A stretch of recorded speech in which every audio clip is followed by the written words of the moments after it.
নমস্কার বন্ধুরা, গত ডিসেম্বর মাসে আমি চলে এসেছিলাম পরেশনাথ মধুবন দেওঘর ট্যুরে। তার ভিডিও অলরেডি আপনাদের সামনে নিয়ে এসেছি। এই ভিডিওর কমেন্ট বক্সে আপনারা সেই লিঙ্কগুলো পেয়ে যাবেন। মধুবনে বিভিন্ন পরেশনাথজির মন্দির দর্শন করার পর আমরা পরেশনাথ পাহাড়ে ওঠার উদ্দেশ্যে রওনা দিয়েছিলাম। পরেশনাথ পাহাড়ে ওঠার সবচেয়ে সহজ পন্থা, মধুবনে থাকার সবথেকে ভালো জায়গা, কত খরচ, সব কিছু আপনাদের সামনে ভিডিওর মাধ্যমে আমি তুলে ধরেছি। মধুবন থেকে দেওঘর আসার আগে বিভিন্ন মাধ্যমে আমি চেষ্টা করেছিলাম কিভাবে আসা যায়, কিন্তু সঠিক পরামর্শ কোনো জায়গা থেকেই পাইনি।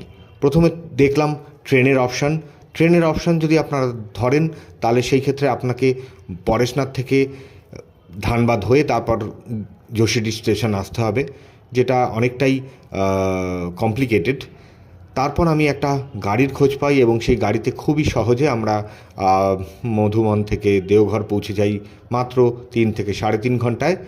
সমস্ত ডিটেলস আমি ভিডিওর মাধ্যমে আপনাদের সামনে অলরেডি তুলে ধরেছি। আপনারা অবশ্যই এই ভিডিওগুলো দেখবেন। কমেন্ট বক্সে 5খানি ভিডিওর যে লিঙ্ক আমি দিয়ে দিলাম।